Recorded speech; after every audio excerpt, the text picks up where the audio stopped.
This was A boys club এবং এখানে পুরো চারকোনা জুড়ে সব পুরুষরা বসে আছেন এবং তারা ওখানে বসে নারীর ভাগ্য নির্ধারণ করছেন।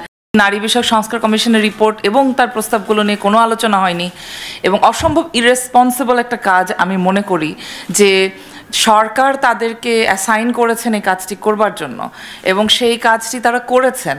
তারপরে তাদের উপরে যেই ভয়াবহ আক্রমণ হয়েছে সেই পুরো আক্রমণের সময়টিতে একেবারে নিশ্চুপ থেকে সরকার প্রমাণ করেছে যে আসলে নারীর সাথে তারা নাই, তারা সেই সব মানুষের সাথে আছে যেই সব মানুষ নারীর চলাচলকে, নারীর অগ্রযাত্রাকে থামাতে চায়।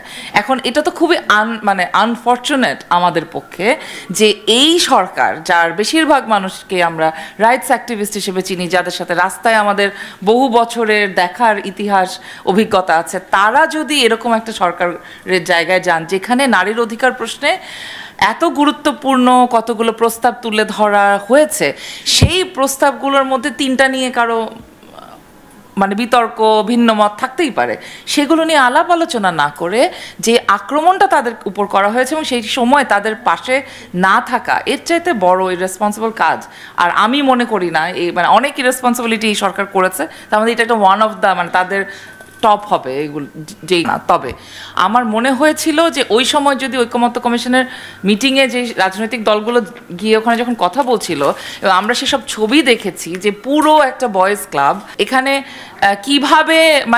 কিভাবে হয়েছে, তার চেয়ে বড় কথা what we saw, this was A boys club এবং এখানে পুরো চারকোনা জুড়ে সব পুরুষরা বসে আছেন এবং তারা ওখানে বসে নারীর ভাগ্য নির্ধারণ করছেন। এবং আমরা কিন্তু আপডেট পাচ্ছিলাম যে 10%, আমাদেরকে আগের দিনও বলা হয়েছে আপনারা যদি 15 চান তাহলে 10 দিতে পারি। এটা কি মাছের বাজারের দরাদরি? এই মাছের বাজারে দরাদরি করতে করতে দেখলাম 7, তারপর 7 থেকে নেমে আবার 5, ঘন্টায় ঘন্টায় এই যে আপডেটগুলো আমরা পাচ্ছিলাম, এগুলোতে আমরা বুঝেছি যে আসলে বাংলাদেশের রাজনৈতিক দলগুলো ব্যর্থ হয়েছে নারীকে তার মর্যাদা দিতে। নারী আসলে কোথায়, নারীকে এই একেবারে বেসিক যে হিউম্যান রাইটসের জায়গা থেকেও যদি চিন্তা করি সেটা অনুধাবন করতে ব্যর্থ হয়েছে এবং এটার চাইতে বড় ঐতিহাসিক ভুল বাংলাদেশের রাজনৈতিক দলগুলো আর কখনো করেনি বলে আমার ধারণা। অবাক হয়ে ভাবি যে এদের মধ্যে অনেকে তো অনেক প্রগতিশীল রাজনীতির লোকজন, তারাও কি করে পারলেন এখানে 5% নামিয়ে আনতে। এবং লিটারালি আমার সাথে যাদের কথা হচ্ছিল তারা একেবারে মাছ বাজারের দরাদরি করছিলেন যে 15% বললে 10% দিবে, 20% বললে দিবেই না, 50% তো প্রশ্নই আসে না, এত বড় দাবি কেন করবেন, ইত্যাদি ইত্যাদি। এবং এই দরাদরিটা কে করছেন আমার সাথে? একজন পুরুষ, এবং প্রত্যেক ক্ষেত্রেই এরা সবাই পুরুষ। এবং এই যে পুরুষরা বসে এখানে সিদ্ধান্ত নেবেন নারী কিভাবে রাজনীতিতে আসবে, এর চাইতে তো হাস্যকর কোনো প্রজেক্ট আর হতে পারে না। এবং কিন্তু আসলে এই অর্গানাইজেশনের জায়গায় এই যে নারী শিক্ষার্থীরা যারা এই অভূতপূর্ব অভ্যুত্থানের মধ্যে দিয়ে উঠে এসেছেন, তারাই তো সামনে যাবেন। আমরা তো গিয়ে নিশ্চয়ই ইলেকশন করবো না, কিন্তু যারা ইলেকশন করবেন তাদের জায়গাটা থেকেও আমার মনে হয়েছে অর্গানাইজ এবং এক ধরনের ফিলিং যে আসলে বাংলাদেশে মনে হয় পারা যাবে না। আপনারা বলেন।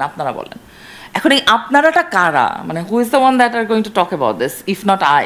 আমি যদি নিজে রাজনীতি করতে চাই, এটা যদি আমার উদ্দেশ্য হয়, তাহলে সেই রাজনীতি যিনি করবেন তাকে তো এটা তো তার স্টেক।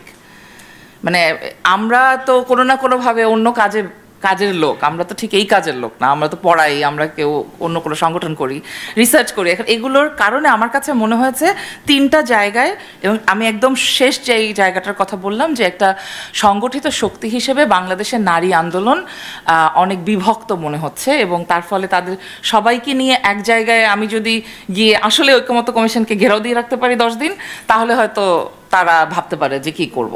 আমাদেরকে প্রত্যেকটা রাজনৈতিক দলের সাথে আমাদের বসা উচিত এবং রাস্তায় আমাদের প্রবলভাবে সংগঠিত করে ঘেরাওটেরা যা বলছেন 2টা জিনিস একসাথে চলতে হবে।